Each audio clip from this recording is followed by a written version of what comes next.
Okay, go ahead.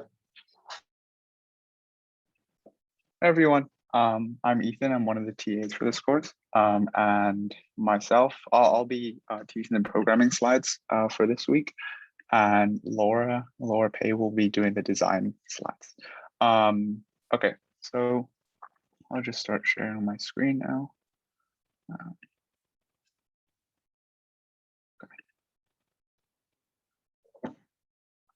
Cool.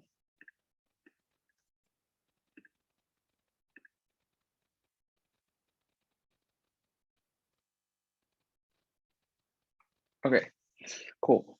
So this week in programming, we're going to be learning about CSS selectors and pseudo-selectors. Yeah, so before we begin, I'll just go through some announcements. We have our homework 1 deadline that was unfortunately due like 12 minutes ago. So if you didn't manage to do that, I'm sorry, but please don't do your homework till last minute. And I recently just posted the this portal submission debugging thread on Piazza. So I think a lot of students have emailed us or come to office hours asking about why their submission isn't working. So for example, they might submit and they don't see anything on the preview. So a lot of the problems that we noticed were recurring. So we kind of just created this thread for you guys to look at by yourself. And we also, this is just a reiteration of week 0, but we have a Discord for this class, and the link will be also on the logistics slide on Piazza. And finally, for more in-depth and up-to-date help, please come to office hours. I think my office hours last week, I only had 1 or 2 students. So hopefully that just means that everyone is doing okay right now. But for in the future, if things get more complicated, please come to office hours for more help. And yeah, and here are just some recurring links for you guys to use. So, okay, so last week we learned about HTML, and for people who have never used HTML before or seen it, this is just a cheat sheet for you guys to reference. It's kind of just describes the various different tags that might be useful when you're creating a website. And yeah, okay, so what we want to talk about now is how do we organize our project workspace? This is something that you guys might have noticed or had to like encounter when you're doing lab or homework. But yeah, so we'll just briefly explain how everything works in a workspace. So what you'll notice is we have obviously the index.html at the very like top of the folder. And what you'll notice is we also have these folders called like assets or images. And in this case, we have another folder for authors with other HTML files. So the important thing to know is right here. Yeah, so relative and absolute paths. So when you're citing images or like incorporating images into your HTML document, oftentimes you'll have to use relative or absolute paths to tell the HTML file where the image is. So there are 2 types of ways to do that. Firstly, you have absolute paths. I think this is probably easier to understand in the first place. So absolute paths literally like give an address for the file.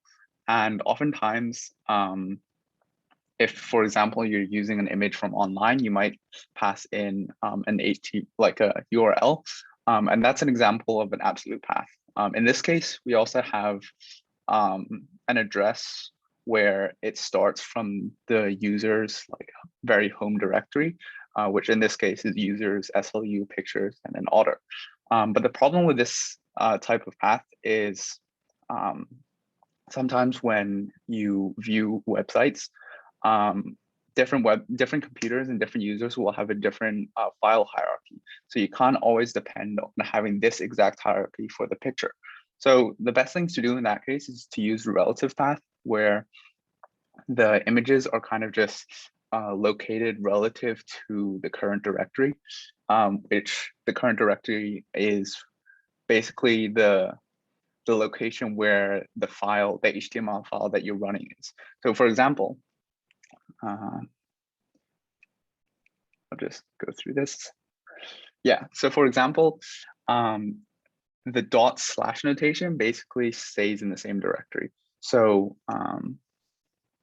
yeah, this is a good example. So if you're in the index.html level right now, what you wanted to do to get to order.jpg is to go to assets, which is on the same level. The indentations kind of demonstrate that. Then you want to go to images and then order. So that's kind of where this this second line is. It basically means the same thing as the first line. But yeah, so I personally don't see this / as common. What is more common is this double dot and then slash. That basically means you want to go up to a parent directory.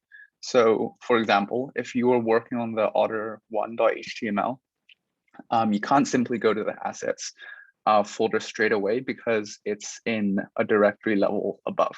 So what you want to do is do like double dot to get out of the orders folder, then go to assets, images, order. Yeah, okay. So that's basically a quick overview of how relative and absolute paths work. Yeah, sorry. Okay. I probably should have used these. Okay, yeah. So as I was talking about before, we usually prefer relative paths to absolute paths because it just gives more flexibility, and you'll experience less bugs when different people and different people's computers reference these web pages. Okay, so now I'm going to be talking about CSS. Last week, we briefly introduced you guys to HTML, and CSS basically provides the design portion of a website. So it makes it look not just nice, but also like incorporates important design aspects that we're going to be covering later in the design lecture. So yeah, okay, so these are the 4 things that we're going to be talking about today. Files, and linking to the CSS file. And then we're going to be talking about CSS syntax, selectors, and then pseudo-selectors. So, okay, so linking CSS and HTML. The important thing to know is usually CSS, which is, it's basically a whole nother language for front-end work. You basically want it to go in its own file because you end up having a lot of CSS notation to basically design everything on your page, and you don't want to just cram it into the same HTML file. So the way to link your CSS file with the HTML file is to basically use this this line right here. You don't need to memorize it. Eventually you will kind of just get used to it and memorize and like slowly memorize it through like using it a lot. But in the beginning, you can just copy and paste. Okay, yeah, so just a reminder, this line usually goes into the head tag of an HTML file. And if you need a refresher on what the head tag is, I'm pretty sure it's in last week's lecture slides for programming. And yeah, so I think I just briefly covered this just now, but in this case, we have this style.css file inside the assets and then styles folder. That's why we need to use this relative path to access it. Okay, so CSS syntax. So what you'll notice here is you have these HTML elements that we kind of covered before. So you have like H1, you have H2, it could be P or like div and all those different HTML elements. And on the right here are the CSS properties and values that basically define the design portion of a website. So, okay. This is a like quick overview and a quick glance of how HTML and CSS combine together. You'll notice here that, again, it links to this style.css website, not website, sorry, file. And that's basically where we include all these like specifications and like properties of the HTML So what you'll notice here is div right here, this portion div is basically styled so that we have a width of 200 pixels, a beige background, and the text color is dark blue. And inside of div, you'll also notice you have like welcome to WDD in the H1. In H1. And basically this on the right will specify that we want anything in H1 to be 32 pixels in terms of size, and then we also want the font to be Arial.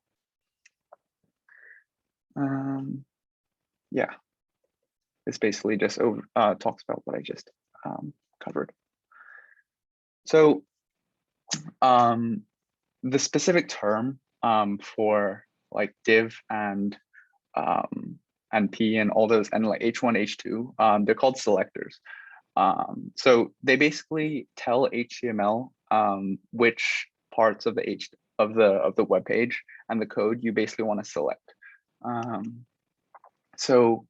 on the inside, they're called CSS properties, and the actual values here, so 32 pixels and green, that's called CSS like values.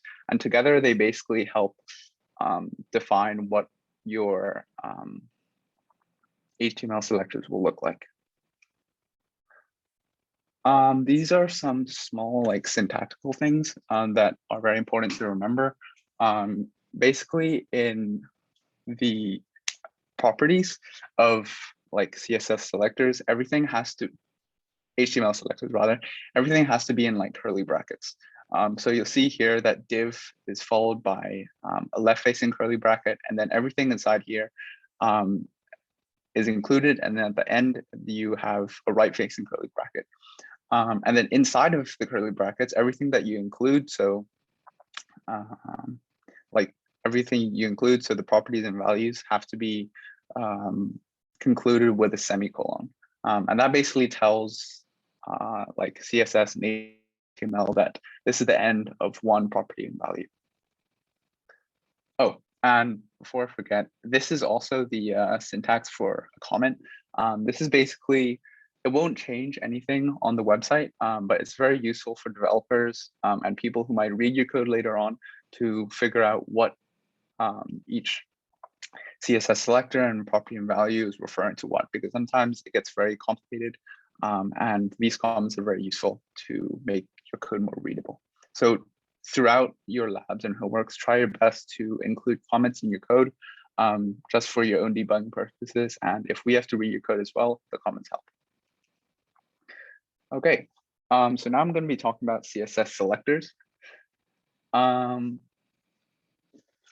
Yeah, so what you'll notice here is that you have all these like HTML selectors. So you've got P and then it ends P. But what happens if you want to have different colors for different lines of text, for example? Well, in this case, it gets really confusing if you just keep using P, because P will cover all 3 lines of text here. So you can't have like one line being green, one line being blue.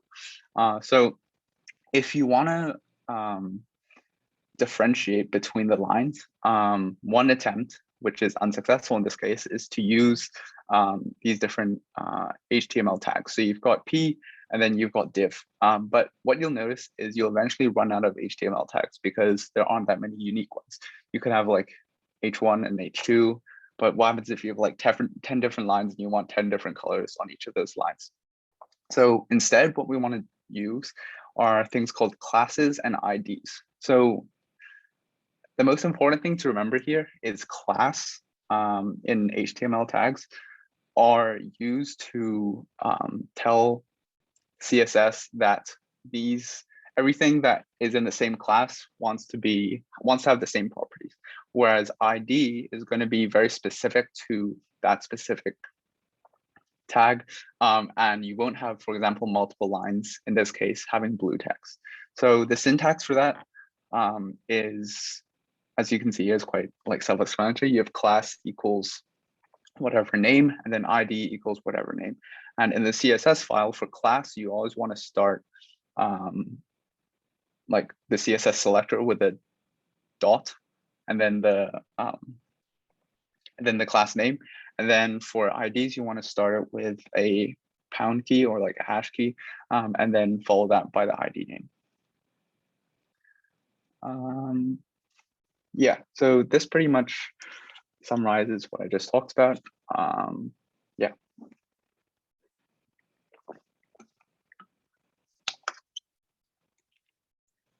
Again, like IDs here only refer to one distinct element on the page.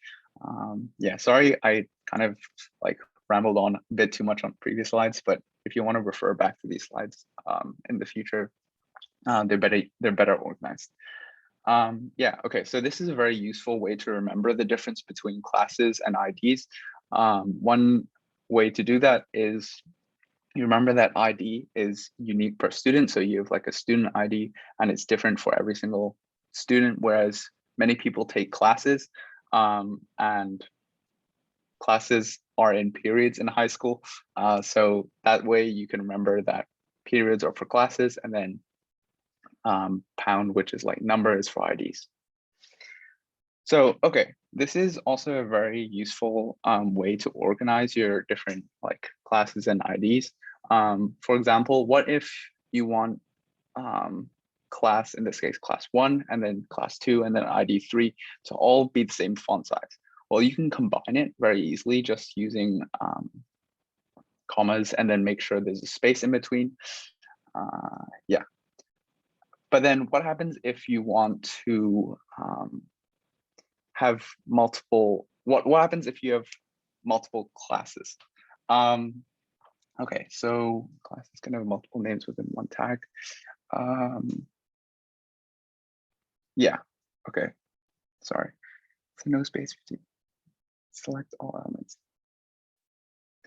Okay, so in this case, if you have a class called green and then a class called big, basically you can combine them by doing .green.big, and then it will include both with like color green and then font size 64. Whereas if you have nested elements, which in this case you have class equals park inside ID equals J, then you can still combine them, but you have to make sure that there's a white space between the two names. So in this case, you have hashtag J dot park. So this will reference dot park inside ID J, and then that way you can specify that only this line has size 32 pixels. Yeah. Okay, so I apologize if I'm speaking too quickly, but we'll just move on to pseudo-selectors now. This is the last portion. So pseudo-selectors are very useful for like user interaction with the web page. What you'll notice is we have like various different pseudo-selectors. I think there's a list that will like summarize the most used ones coming up. But yeah, so in this case, you'll see that you have the HTML tag in the beginning. In this case, it's called div, and colon hover refers to the action where the visitor to the website or user will hover on like that portion that is being represented by the div tag, and then whatever is inside of the curly braces will be enacted because of like the hovering cursor. So yeah, so here's a list of some very useful pseudo selectors. You've got colon cover, which, as I said, occurs when the mouse hovers over the element, and you've got visited, which is when a link has already been visited. So in this case, a very common like example of that is when you click on a hyperlink, and then after you click on the hyperlink and return back to the page, then the hyperlink is now purple. And that's basically using the colon visited pseudo selector. And then finally, you've got colon active, which I believe either the lab or the homework will ask you to use, where basically when your mouse is being actively clicked on an element, then whatever like CSS will be activated. And yeah, so there are many, many more pseudo selectors that will come in handy. I think this is a hyperlink to go visit them. Yeah, okay, so here's a summary of basically everything I've talked about to do with CSS. You basically ought to remember that CSS is used to change the default appearance of HTML. You might have noticed that the website that you guys made for lab and then later homework was very simple. It didn't include much design. So CSS not only improves the styling of the page, but it also introduces some very like rudimentary and fundamental user interaction with the page. And yeah, so just as a reminder, this is the link that you'll need to use to include your style.css document with the HTML file. And yeah, this is what CSS, a very basic example of CSS looks like. Yeah, I guess this is like a quick overview of the various different selectors that we talked about today. Yeah, I think the most important thing to remember is you have to use the dot notation for a class of elements, and then a pound notation for an ID, which refers to one specific element. And then if you want to include CSS to multiple classes and IDs, then you can combine them as well. Yeah, I guess these are just examples of the various different pseudo selectors that I mentioned earlier. So you've got hover, you've got active, and then you've got visited. I think I'd recommend you to experiment with like these various different pseudo selectors in homework or lab or any way possible. It's just cool to see like them in action, and just explain them right now. It doesn't do them justice. But yeah, okay. I think we will also talk more about this in, I think, a future programming lecture. But some very useful and widely used CSS selectors is called margin and padding. So you'll notice that on web pages, the organization of the different like boxes and elements on the page is very important, and a way to use that and a way to control that is by using the margin and padding selectors. So this is a good graphic to remember the difference between margin and padding. I still forget this, so this is very useful. So you can see here, this blue box is basically, it could be an image, for example. Or it could be a box, a text box, it could be anything. In this case, we have specified that it should be 512 pixels by 128 pixels. And in this case, you'll see that padding, which is in green, is the area directly around like the box or element in the middle. And then you'll see that border comes next. So a good way to remember the difference between margin and padding is that padding is inside the border, whereas margin is outside the border. And border basically helps, it's literally what it is, it's a border, but you can do various things using the like border tag. I think in the demonstration that I'm about to do, I want to like make the image into a circle. To do that, you have to mess around with the border. But yeah, so the margin and padding selectors are just important to help you organize the spacing on your page. Yeah. And one final note, I think we're also going to have a design lecture just on colors and the importance of colors. But so far in the course and in lab and homework, we've only been using like very convenient colors and literally refers to them as like blue, green, light blue, and beige. But in HTML, or rather CSS, you can use a lot more different colors. And the way to do that is using the hex code of colors. The hex code basically comprises of like two values of, I believe it is hexadecimal. That's why it's called a hex code. But you've got two hex numbers for RGB because those are, I believe, the primary colors.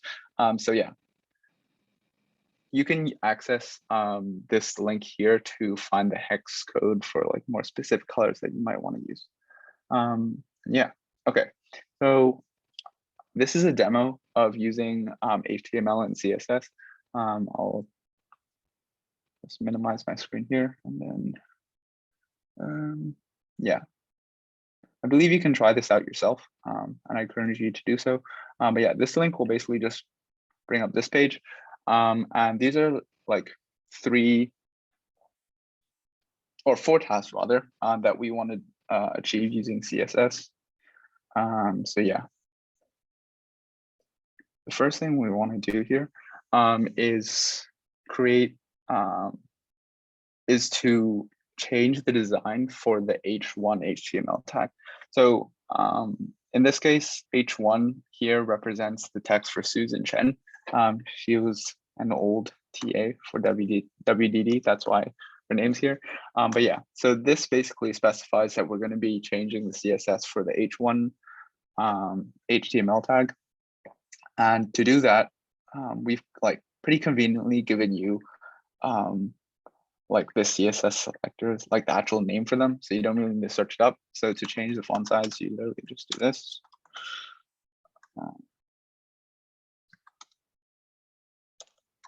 Point.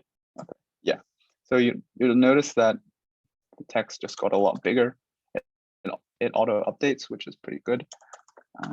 And then, yeah, so this margin bottom is what I was talking about with the spacing of your website. So if you just specify margin bottom 0px, you'll see that the space between this image and Susan Chen is like drastically reduced. So if I just remove it, then yeah, you've got that space there and now it's gone. So basically what I've just told CSS is we basically want 0 pixels between like the H1 area and anything below it. Yeah, okay, so the next thing we want to do is mess around with the design for paragraph. And in this case, paragraph represents her favorite foods here. So yeah, I can just quickly just change the font size. T. Yeah. And then line height. 5.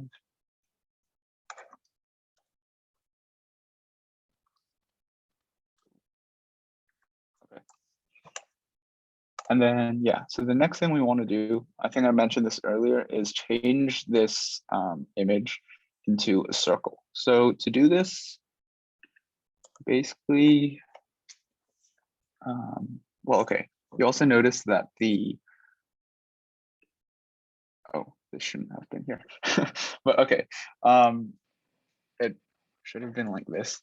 But yeah, so we want to create an ID selector for the image. So you just want to add it in like inside. And in this case, I just called it profile. So it's just ID equals profile. And then to refer to it in the CSS, you just do pound profile. Yeah. And then to make it into a circle, we want to just do border radius 50.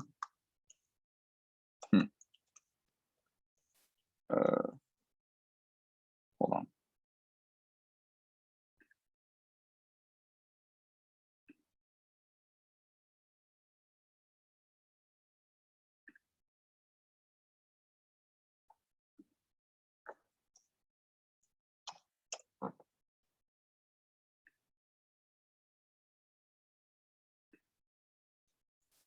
Okay. I think I've just forgotten how to do this.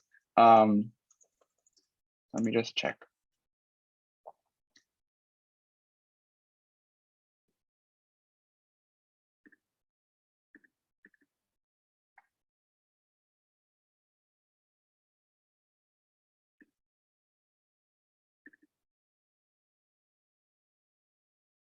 Huh.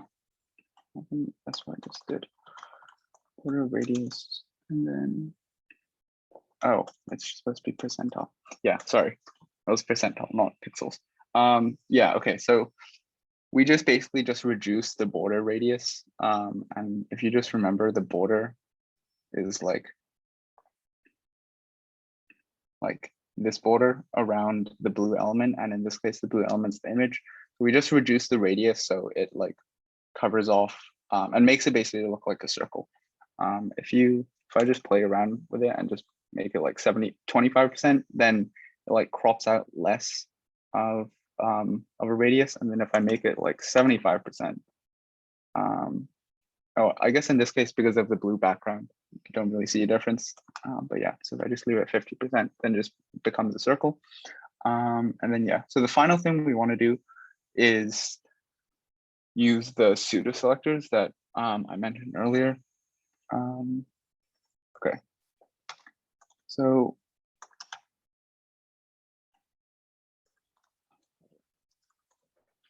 I chose hover here because we want it to rotate 360 degrees when the cursor is hovered on the element. So if you're trying out this for yourself, this is the hint. You've got the transform property and the transition property. So it's also very useful to search some of this stuff up if you get stuck. But basically, this is not too intuitive, but you want to have inside the pseudo selector transform, and then I think the actual syntax is called, yeah, rotate 360 degrees. And that will literally just rotate it 360 degrees. But what you'll notice is if I hover on the ID or the element, it's not rotating. And that's because we want to go back to the profile, the ID profile, CSS for it. And then we want to include the transition property, which will basically like make sure that the transition is occurring. So yeah, so what you notice is I like looked at this earlier. So you've got this transition property up here, and transition property, this field will basically tell, okay, yeah, transition property,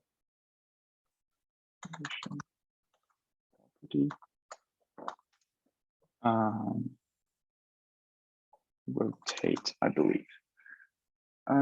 Actually, no. Sorry, it should be transform because that's what we're doing. Yeah, it's like specified here, it's transform. And then we want to have like transition, I think it's called duration, yeah, transition duration. And then you can set it to however long, so I'll just make it 2 seconds. And in this case, you'll see that you have the transition occurring when I hover my cursor over the element. If just to demonstrate, like if we want a really, really slow transformation, then you can edit it like that, or a really, really fast one like this. Oops. Yeah. So that's just a very basic example of using pseudo selectors and just like CSS properties to change the design of like your HTML. And yeah, I believe if you want to refer to these solutions for that demo, it's like it's shown at the bottom of the slide, which is right here. Yeah. So finally, here are just some pretty useful links for CSS and CSS selectors when it loads. Yeah, feel free to consult these links when doing your lab and homework. It's like in the beginning, it's kind of not intuitive on how to like design specific behavior on your website. So make sure to use these websites to help you out. And yeah, I think that's. Oh yeah, okay. So we have questions now. I can like quickly answer them, and then we'll have like a 5-minute break and then go through design. So if you have any questions, like please unmute yourself and then yeah, speak out.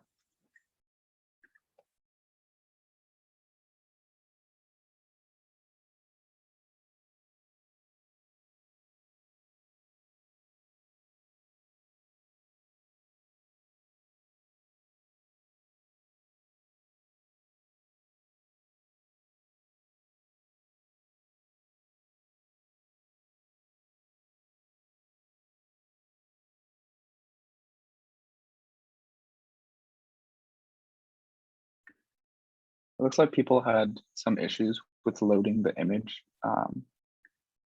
Yeah, I think I had a similar issue when I was like practicing it before lecture. It wasn't originally like that blue image with a random like figure inside. So you can just find any image on Google and just input the URL onto the HTML to try it.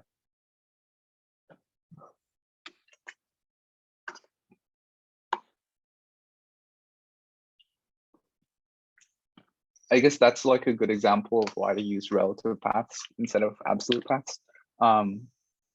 Yeah, it sometimes like bugs out on different computers.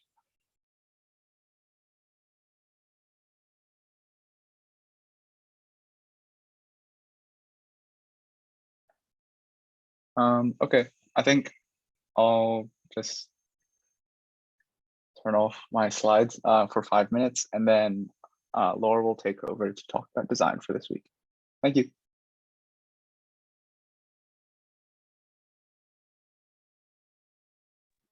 Yeah, feel free to chill, take a break, get some water, a snack or something, and I'll start presenting at 7:52. Is it already recording? Perfect, looks good. So yeah, I am going to be talking about visual hierarchy through spacing. And I'm going to introduce myself again. I'm Laura, and I am one of the TAs this semester. And yeah, I'll just jump into it. So starting off, there's two main sections that we're going to talk about today. The first is just generally the importance of having space in your designs. And then the second is more detailed about like macro and micro level spacing. So starting with the importance of space, we're going to take a look at a few interfaces, and I'm going to ask you guys what's wrong with these UIs. They are quite lovely. So feel free to type in the chat or unmute. What are some things that you notice about this UI? Pain. Yes. Perfect. Questionable. Yeah, for sure. Very clustered. Yeah, I see that it's like too crowded, hard to focus on one part. The more you look, the more your head hurts. You're just like really confused about what each element even means. Yeah, also way too many colors. The font hurts too. Yeah, we have a lot of inconsistencies as well in the stroke, like the strokes, the borders. Yeah, and we have some very interesting like design choices in this website. But I definitely agree with all of you guys. Like there's a lot of improvements that can be made. Font sizes too, for sure. And again, there's just like, you're not entirely sure where to look. Yeah, so we've also seen that there's a weird border at the top with a spaceship. Yeah, things are just like really confusing. So here is another example of something that might be a little clustered. Like it says you have died, but you're just like, okay. And there's so much going on that you don't really know what to look at. And we are just like kind of not sure what to do. So generally, the main takeaway we're getting here is that the UI is cluttered. There's just too much going on and the users just don't know where to start looking and what they're even supposed to be looking at. This makes it so that it's really hard to comprehend the overall like content, and generous white space can really make some of the messiest interfaces look more inviting and simple. So even if you look at like the slides here, we only have one line on the slide, and it's pretty straightforward what exactly you're supposed to be like learning and seeing. And yeah, again, like what's wrong with cluttering? We have talked about how like users won't be able to see that much content. And if we don't have this visual hierarchy, the loss of it is overwhelming. And overall, we want to have quality over quantity. If we have no specific order to a page, then it becomes really confusing as to what you should be looking at, which is the importance of visual hierarchy. And it's just important to make sure that the user knows what they should be looking at and what the real focus is. And user attention is a very precious resource, and it should be allocated accordingly. Time is precious. As you guys know, like with social media, people's attention spans have been becoming like shorter and shorter. Like TikToks are like 15 seconds, and it becomes really stressful if there's just a lot to take in at once. And we have to make sure that we allocate our resources for this precious user attention. Going on, we want to use space intentionally to establish hierarchy of information. Again, just like importance of content. And the more important it is, the more we want to prioritize it in our hierarchy. So here is a quick overview of some terminology we talk about in design. So positive space is the space that is filled up by content. And the negative space or white space is the space that is empty, the space between positive space and UI elements. This is a space that defines content, and it creates emphasis on everything that we actually have. And the design principles of positive and negative space also extend to other areas, such as architecture. So this is an Apple store somewhere that I am not entirely sure where it is, but we can kind of see that this store uses spacing to emphasize the focus of the store, and you can see what's important. So in the center here, you'll see that like all of the laptops and Apple products are in the center of the store. And like, if you walk in, you're going to naturally gravitate to one of these tables. And you can see that the use of positive and negative space is extended to places beyond the digital interface, which is pretty cool. So next up, here's a screenshot of the Google search bar. I'm sure we're all familiar with this. And we can kind of see how in web design, Google, the search engine, puts all of their emphasis on the main core functionality, which is to search up whatever you're not sure about. So we're surrounded by a lot of negative space, which is just like the blank white space that we see here. And it really is clear what exactly you should be doing when you visit this website. And yeah, so here we're pointing out that all of this negative space is used very strategically. And the positive space is the part with the actual content. So the Google, the search bar, and the different buttons. More white space, more emphasis. So the more space we have, the more emphasis that text has. And then on the right side, we had an example with, or like the less white space we have, the less emphasis there is. Like you can see that it's there, but you don't actually comprehend the content until you spend a bit more time like figuring out what exactly is there. So another example of this is where like the spacing between lines of text. So on the left side and the right side, we have the same text, but it's just that the one on the right is spaced out more. So this actually makes it a lot more readable, especially when you have large quantities of text. So this is why a lot of teachers ask for double spaced in essays that you have to submit.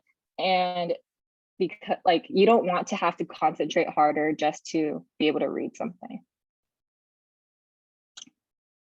Cool. So that's the general overview of the importance of spacing. Now on to macro and micro level spacing. So macro level spacing is the space between core elements of the page. So this spacing is what creates structure and breathing room.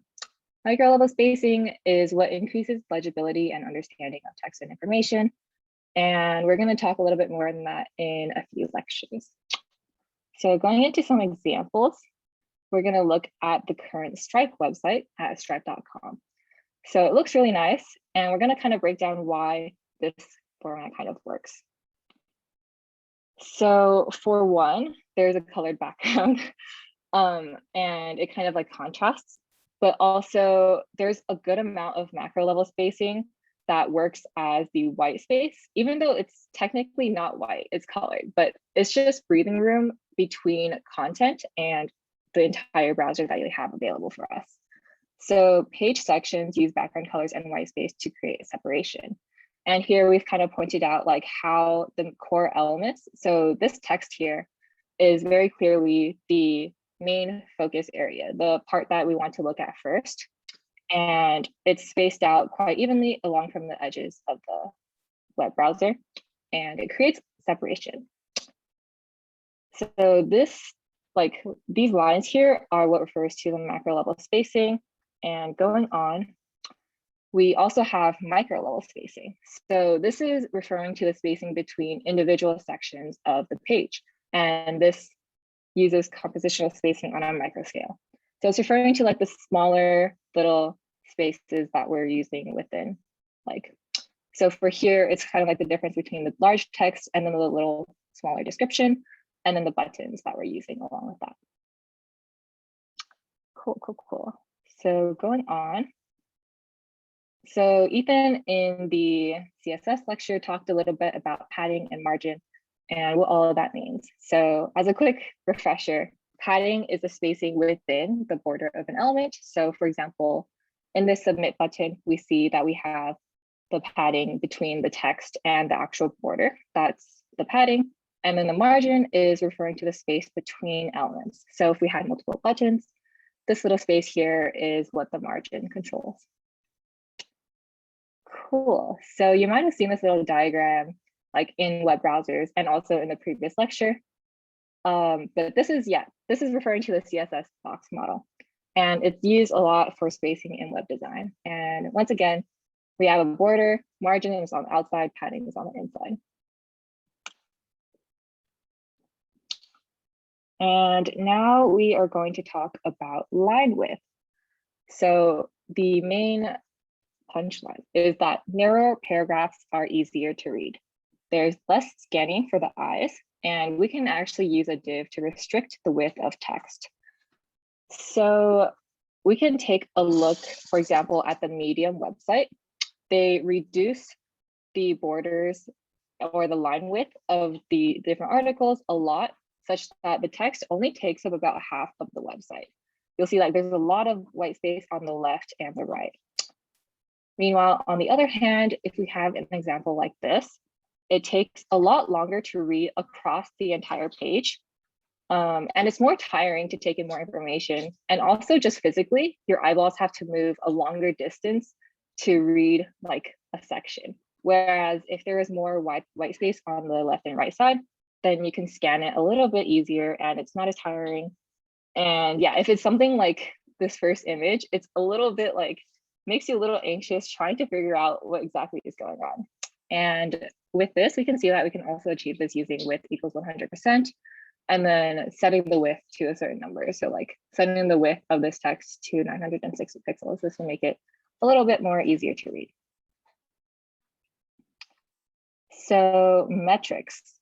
Margin and padding around an element should be consistent and or equal.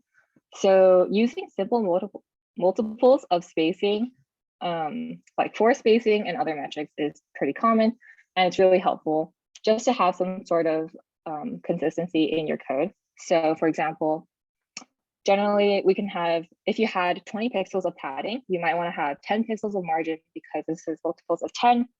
And also if you had 12 pixels of padding, you might have 16 pixels for your margin, and this would be in multiples of 4. So this also makes it so that it kind of makes a little bit more sense visually when people or users look at your like website. And it also fits in subconsciously. It is like things fit together in multiples, and it's just a little bit more comfortable for the user. Another note. So simple is not the same thing as barren. So barren is kind of the overuse of spacing. And having too much space can really break the relationship between elements. So here we have attached a screenshot of the CS61B website from fall 2015. You'll see that it's equal spacing between everything. And this actually doesn't really help too much with visual hierarchy. And if anything, even though there's space, it's still a little unclear what you're supposed to look at. And luckily, it's the website is not exactly like this anymore. So yeah, this is just a zoom in of what the website originally was like. Again, it's a little hard to figure out like, where am I supposed to look? And all the links look the same. So now, at least in spring 2021, this is what the website looked like. So it is a little better. I know the fall website is slightly different too. I'm not entirely sure if they remake the website every semester. Maybe. You'll probably have to contact core staff to learn the answer. But with this, at least things are structured a little bit more in a comprehensible way. So we know what class we're taking, and the calendar is structured in a way that you kind of understand what exactly is going on each week.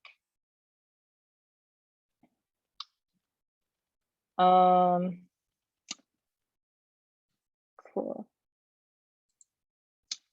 So yes, looking at these examples, we want to make sure to avoid the bear.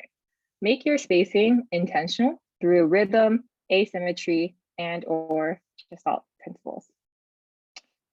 So with creating a rhythmic structure, the user knows what to expect if we implement a rhythmic structure. So rhythm creates structure and reliable patterns for content.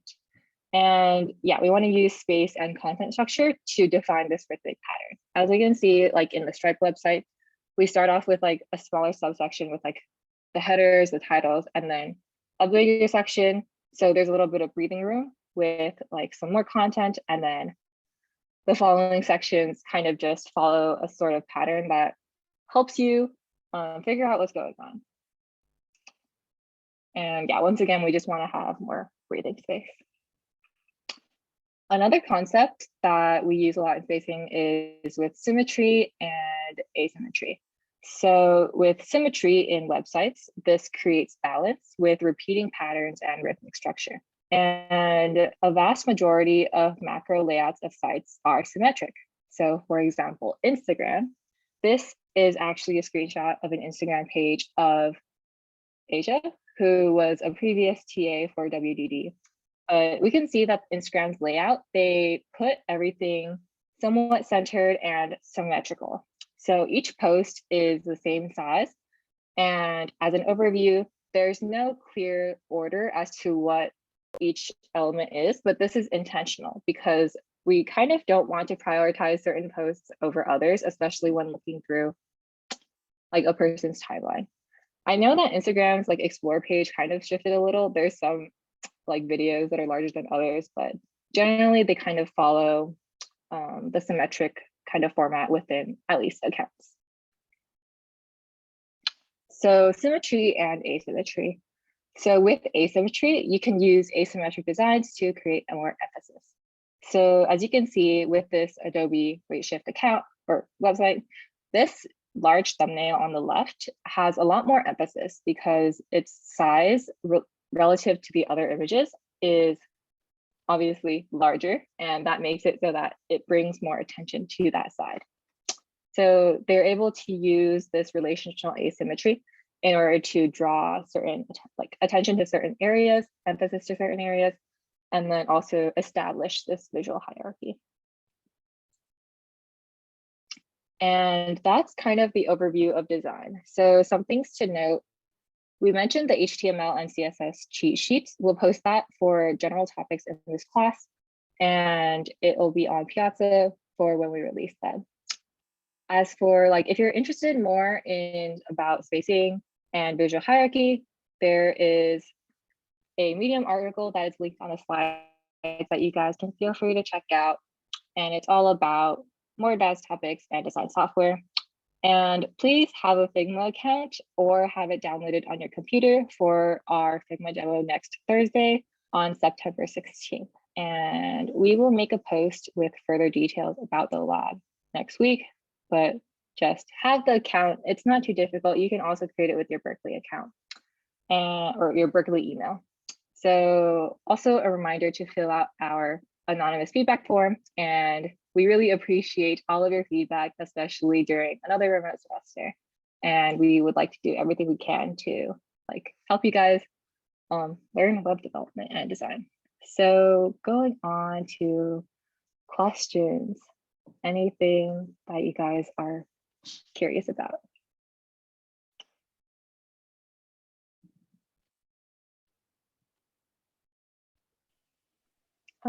I have a question about the portal. It's not related to the lecture though today, so if anyone else wants to ask a question first, they can.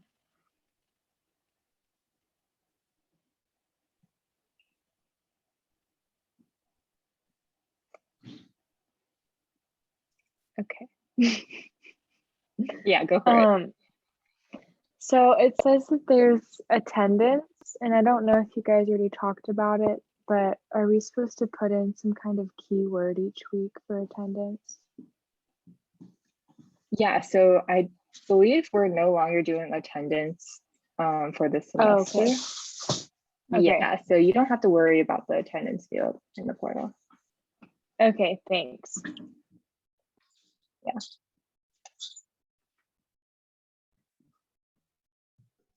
I had a question about just design in general, like for, I guess, like a web designer, what makes them like choose to play around with asymmetrical design? Like, do they typically like draw it out first? I know you mentioned Figma, so obviously probably prototyping, but I guess like what differentiates between like symmetrical versus asymmetrical when it comes to decision making? Yeah, that's a really good question. So I'm going to go back a little to some of the symmetrical and asymmetrical designs. So so a lot of the design is definitely like design choices made by whoever is coding or designing the website. And this is usually like decisions made on Figma or whatever. But usually when we want to like draw more emphasis to a certain element, like maybe I really want this to stand out on my website, I'm gonna make it asymmetrical so that that is larger and that it kind of draws attention. But on the other hand, if I had something like the Instagram website where I want all content to sort of be treated in the same way, I don't really want to prioritize or have anything stand out like logically, then I would in that case have some sort of a symmetrical design. Does that kind of answer your question? Yeah, that does. Thank you. Yeah, no problem.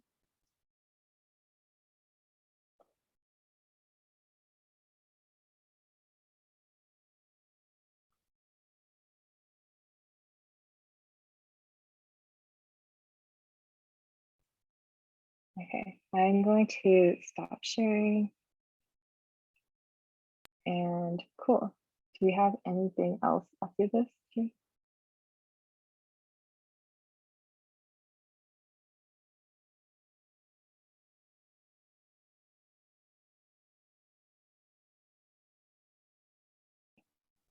Okay. Yeah, so that's going to be it for our lecture. Thank you guys for coming.